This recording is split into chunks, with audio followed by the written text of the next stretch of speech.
Oh, you thought they forgot about you. You thought they moved on, didn't you? That time did what it usually does. Smoothed the edges, quieted the echoes, turned you into a footnote in someone else's memory. You assumed your name stopped surfacing once you left the room, once you stopped showing up, once you chose distance over explanation. But here's the part nobody tells you. People don't forget presence, they forget convenience. And you were never convenient. You were something else, something that lingered.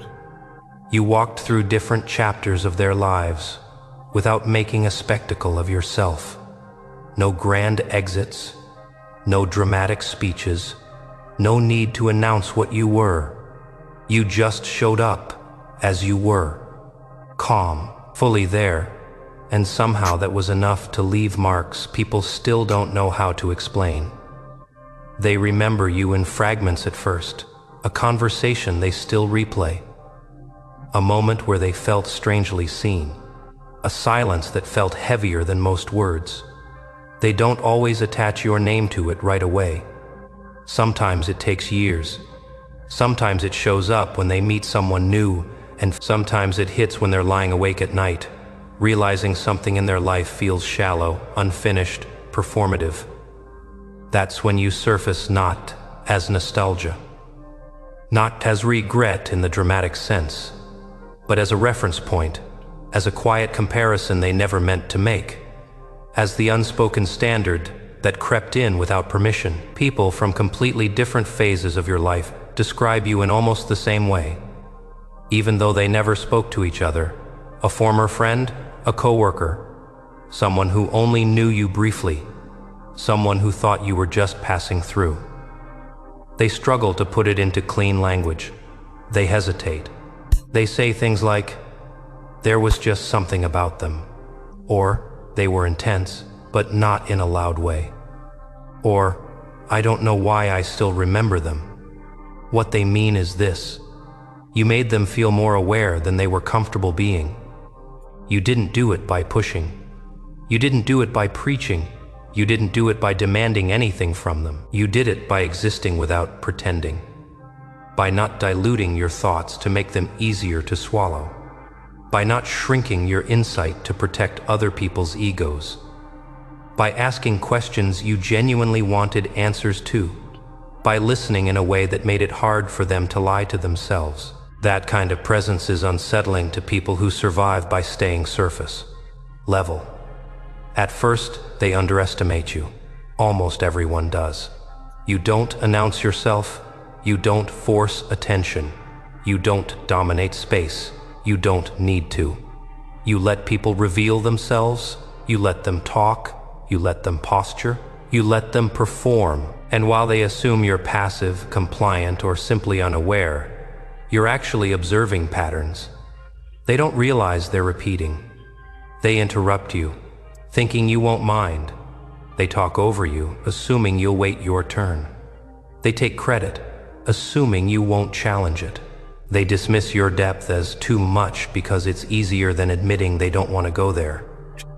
And you let them think whatever they need to think. Not because you can't respond, but because you don't need to. That's the part that confuses them later. In hindsight, they realize you weren't silent because you had nothing to say. You were silent because you were paying attention. You were cataloging behavior. You were learning how people move when they think no one is really watching. And then something happens. Not all at once, not dramatically. You stop leaning in. You stop over-explaining. You stop offering access to people who only ever wanted your energy, not your presence. You stop adjusting yourself to fit rooms that never made space for you, and from the outside, it looks like you faded, like you disengaged, like you became distant. From the inside, it felt like alignment. That's when the memory sharpens for them. That's when your absence starts doing more work than your presence ever did. Because now there's no version of you left to project onto, no access to misunderstand, no opportunity to reduce you to something. They replay old interactions, searching for the moment they missed, the moment they misread, the moment they assumed too much and listened too little. They realize you weren't intense because you wanted control. You were intense because you were paying attention. You weren't difficult because you wanted conflict. You were difficult because you refused to stay shallow. Some of them pulled away because growth felt like pressure, because being around you made it harder to justify staying exactly the same. You didn't criticize their choices. You didn't shame them for settling. But your clarity made their compromises louder in their own head. And instead of rising to meet that discomfort, they labeled you as too much and created distance. Others stayed longer, tried to match you, tried to meet you where you were.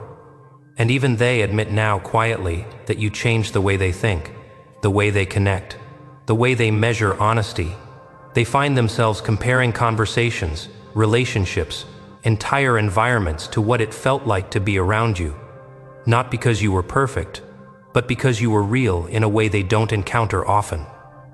You became a turning point without trying to be one. That's the strange. You never set out to be unforgettable. You never tried to leave an impression. You weren't building a legacy. You were just being yourself in spaces that weren't designed for that level of presence. And systems built on comfort don't know what to do with people who bring clarity instead. So they talk about you in vague terms. They say things like, "That person was different," or "They had depth," or "They made me think." They don't always like the feeling that comes with remembering you. It reminds them of versions of themselves they didn't follow through on, questions they avoided, growth they postponed. You weren't a warning, you were a mirror. And mirrors are uncomfortable when someone isn't ready to look. What's important is this: you didn't stay. You didn't linger to be understood. You didn't demand recognition for the impact you had. You moved on when it became clear that being fully yourself required distance.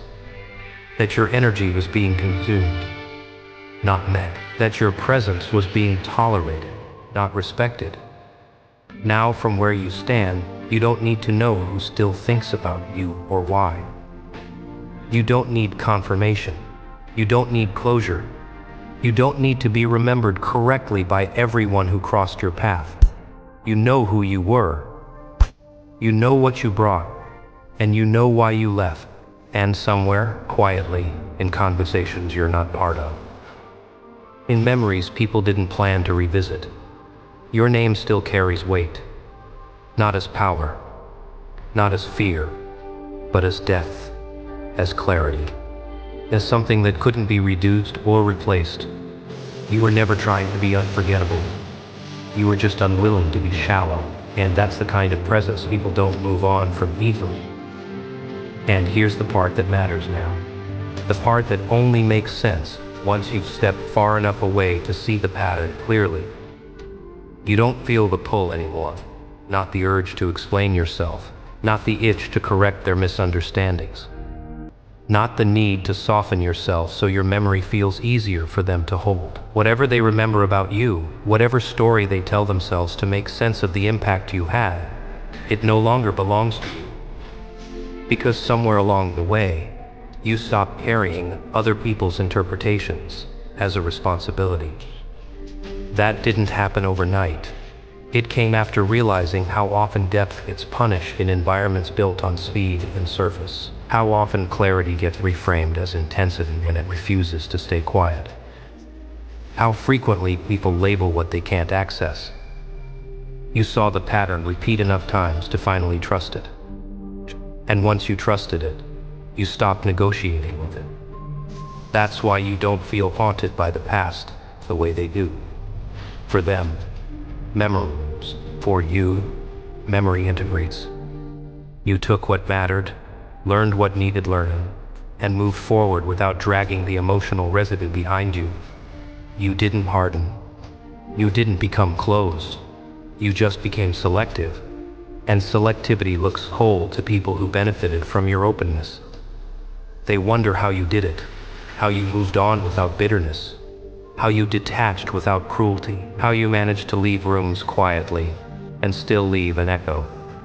They assume there must be some secret process, some internal switch you flipped. But the truth is simpler than that. You stopped forcing connection where resonance didn't exist.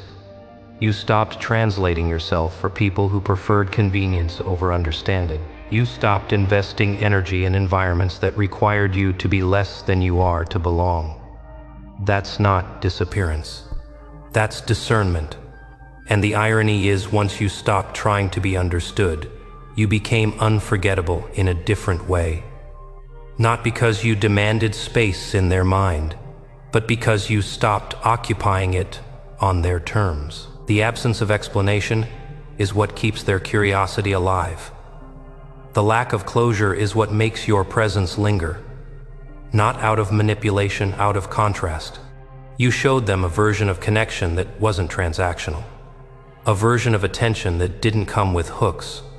A version of honesty that didn't need to dominate to be felt. And when that disappeared from their daily life, they noticed the difference. Not immediately, not consciously, but eventually. They tried to recreate it sometimes, with new people, new jobs, new environments, and it almost works until it doesn't, until the conversation stays shallow, until the insight feels borrowed instead of lived, until the reflection never quite reaches the same depth. That's when your name surfaces again. Not spoken, just felt.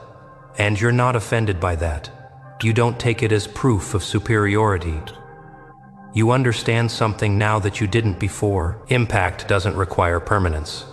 Depth doesn't need longevity. Sometimes you're meant to pass through, not settle. Sometimes your role is to disrupt the narrative just enough for someone else to realize they've been living too small. But here's the part they don't always see.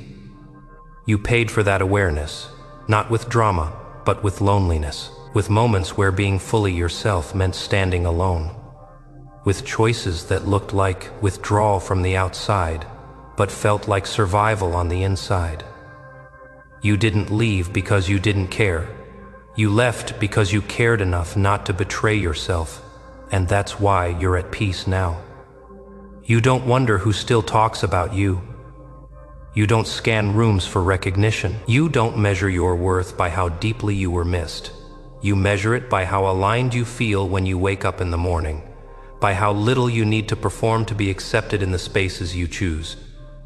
Now, by how natural it feels to exist without editing yourself.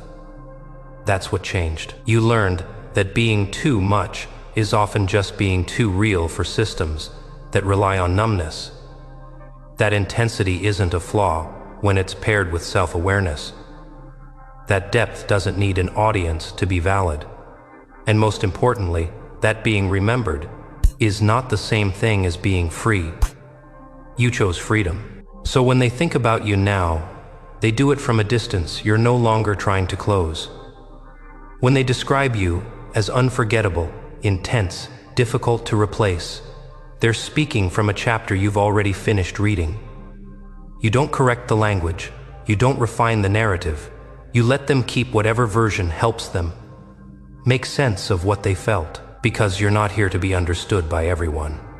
You're here to be aligned with yourself.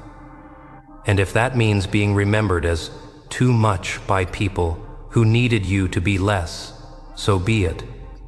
You're no longer interested in shrinking to fit stories you didn't write.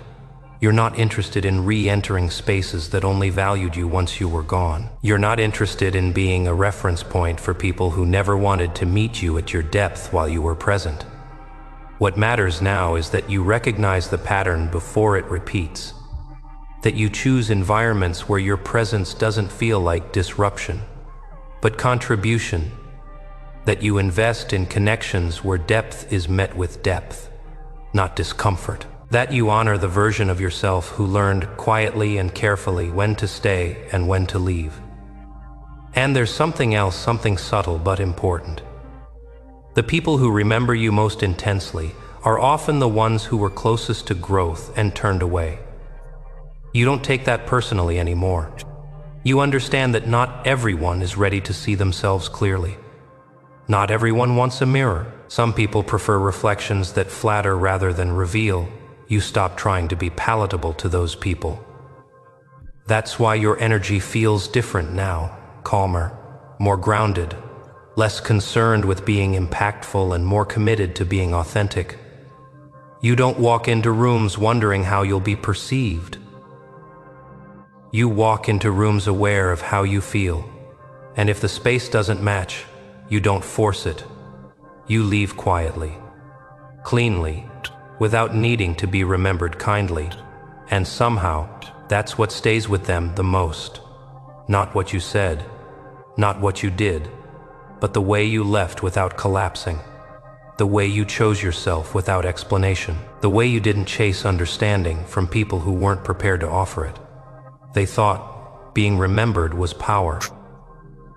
You learned that being aligned is, and as you move forward now, into spaces that haven't met you yet, you don't carry the weight of past impressions. You carry clarity. You carry boundaries that don't need to be announced. You carry a presence that doesn't ask permission to exist fully. If someone remembers you, that's their experience to process. If someone doesn't, that's fine too. You're not here to haunt the past. You're here to live the present without compromise. And whatever echoes remain behind you, they fade on their own terms.